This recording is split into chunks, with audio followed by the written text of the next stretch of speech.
Tonight on Connecticut's news station, fire departments across the state grappling with a major loss. A firefighter, EMT, and friend killed while crossing the street. How Willis Sans is being remembered.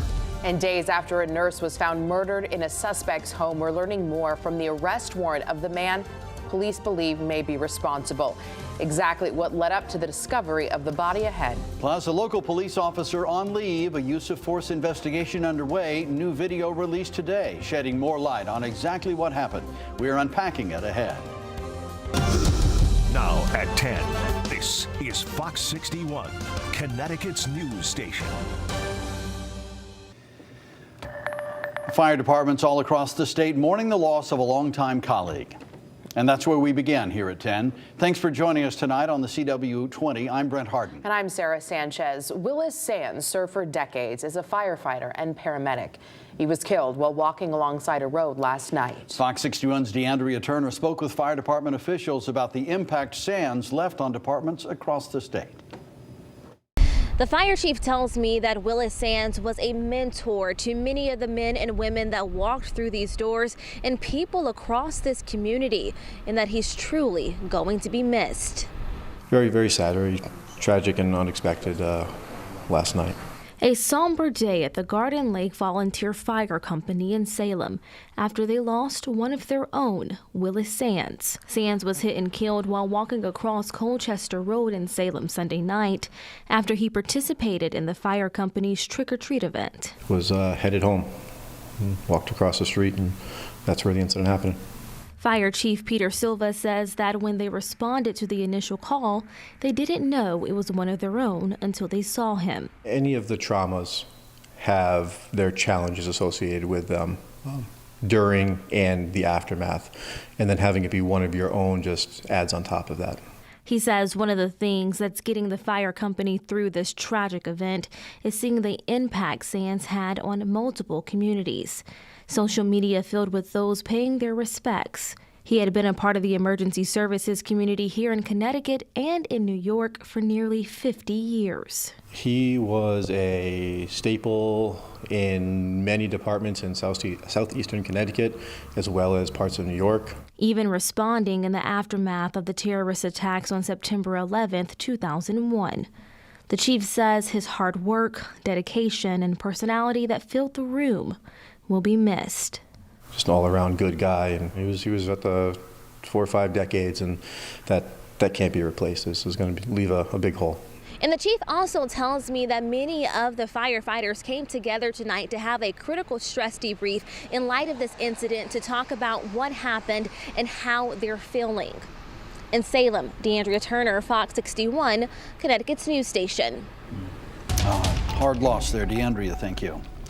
All right, time now for a first check on the forecast, and the rain should move out by tomorrow, but the chill isn't going anywhere. Yeah, here's Chief Meteorologist Rachel Frank with what to expect. Hi, Rachel. Yeah, and that chill is only going to continue to settle in and deepen as we head towards the middle of the week, but it will be nice to get the rain out of here. We still have areas where it's raining at the moment. You'll see it's from Brooklyn, Chaplin, Columbia, all the way down through Colchester. We're seeing some steadier rain right now in Plainfield. And as we widen out the picture, you'll see drier weather off to the west. So I think as we head through the overnight hours, we'll get the rain out of here. We'll slowly start to clear out the clouds, and that will allow temperatures to drop pretty quickly. So right now we're in the mid 40s to right around 50 degrees, but we're looking at overnight lows that'll be dipping back into the 30s as we head towards daybreak tomorrow. And there could even be some areas of patchy frost to start off the day. But overall, there's nothing too scary about this Halloween forecast. We're looking at a lot of sunshine, high temperatures around 50 degrees, but falling temperatures through the 40s during trick or treat time. So make sure you're dressing the kiddos and yourself accordingly.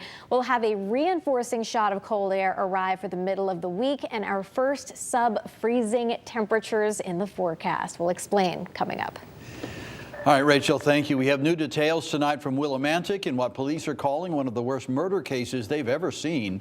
Tonight, we're learning more about a man police say is connected to the case. Michael Reese is a suspect in the killing of his visiting nurse. Police were called to his home on Chapman Street Saturday evening by the family of the nurse, who said she had not been seen all day. Police found the woman dead in Reese's basement.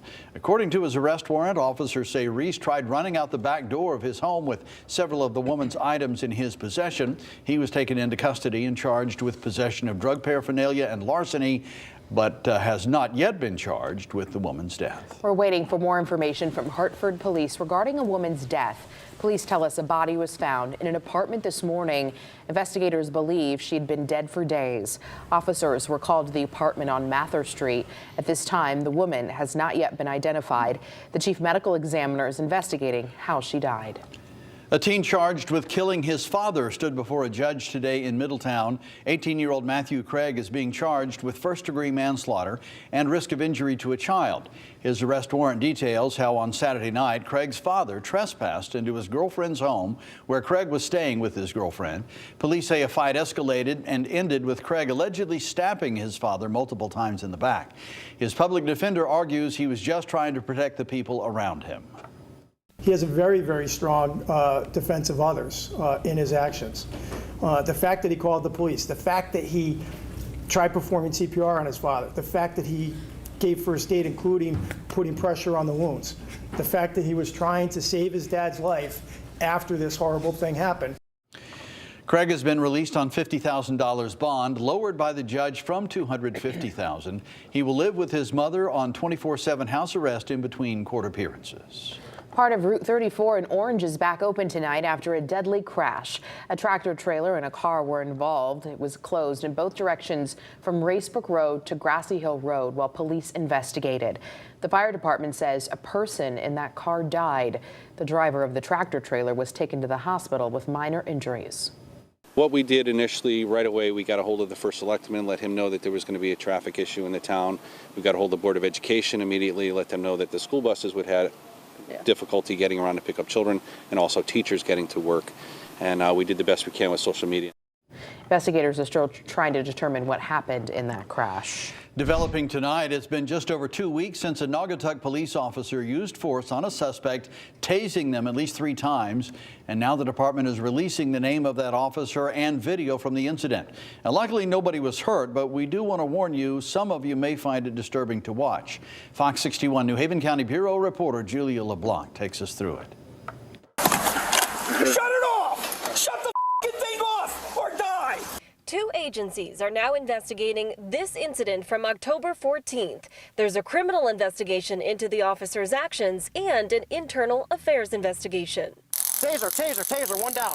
Naugatuck police say on that Saturday, officers were responding to a shoplifting call at the Naugatuck Stop and Shop, where they say 33-year-old Gerald Day of Waterbury attempted to steal more than $200 worth of beer. During the course of that theft, it was escalated to a robbery charge due to the fact that there was an altercation between store staff and the suspect in question. What happens next can be seen from the dashboard and body cameras of 2 Naugatuck police officers.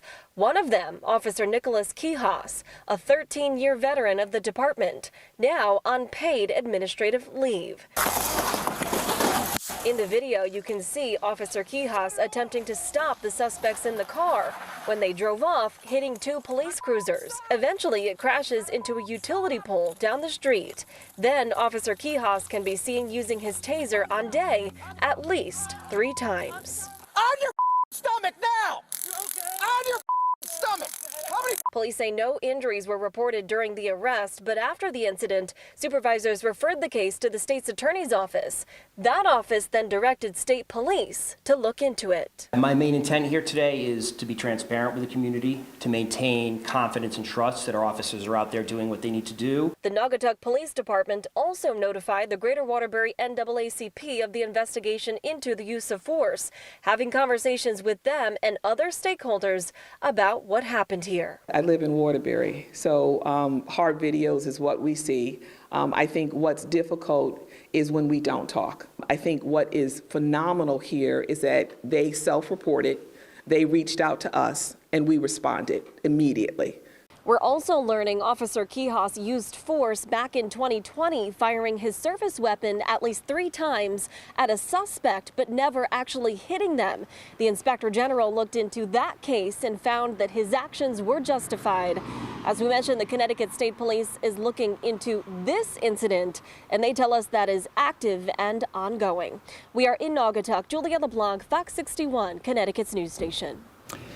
Thank you, Julia. The state of Connecticut is working to curb substance abuse and misuse among the young people here in our state. This morning, the Governor's Prevention Partnership launched its largest ever distribution of new drug deactivation pouches. This $1.2 million campaign is called Prevention Starts With You, and it aims to offer resources and raise awareness of the role adults play in preventing young people in Connecticut from abusing and misusing potentially dangerous drugs. Small, impactful steps like the Prevention Starts With You initiative goes a long way towards preventing substance misuse. Prevention is a marathon, not a sprint. Now, Fox 61's parent company, Tegna, donated $5,000 to help this initiative. The partnership will distribute 50,000 of these pouches to homes and communities across Greater Hartford and Greater New Haven.